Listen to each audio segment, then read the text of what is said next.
Hi everyone, and welcome to the Texas Water Development Board's latest Water and Weather Report.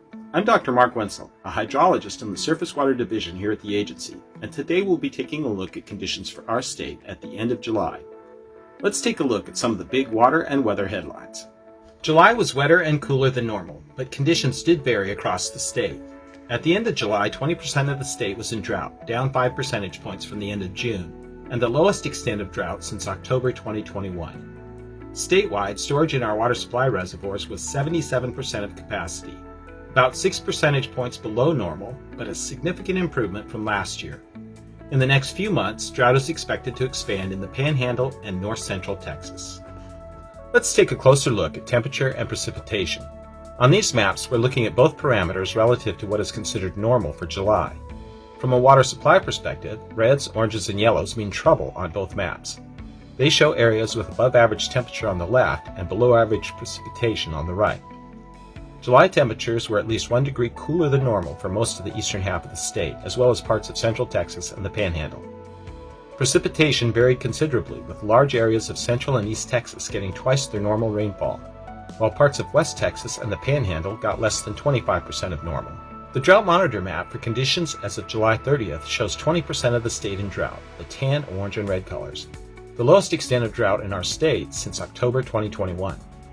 Drought contracted 5 percentage points from the end of June, making this month the 6th best July for drought improvement in the last 25 years.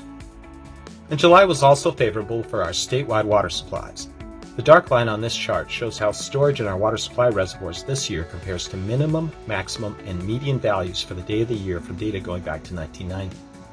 Also displayed are lighter lines that show how we did in 2023 and 2022, and a red line that shows how we did in 2011.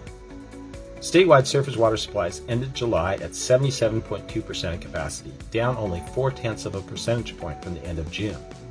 It's a bit unusual to see a decline that small this time of year. Why? Usually this is the time of year when reservoir inflows decline, evaporation losses go up, and we start tapping into our reservoirs to meet seasonal demands, causing a steep decline in statewide storage. This year, cooler temperatures and favorable rainfall in July helped stave off the onset of the typical summer decline for at least one more month.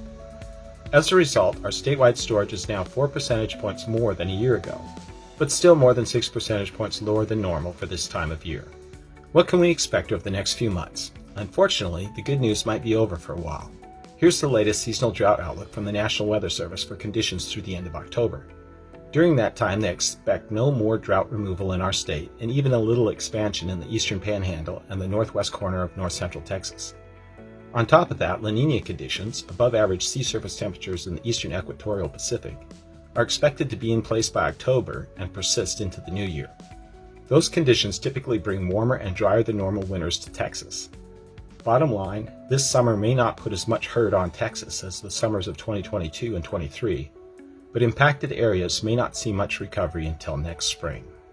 That concludes our report. Until next time, I hope you all stay healthy and safe.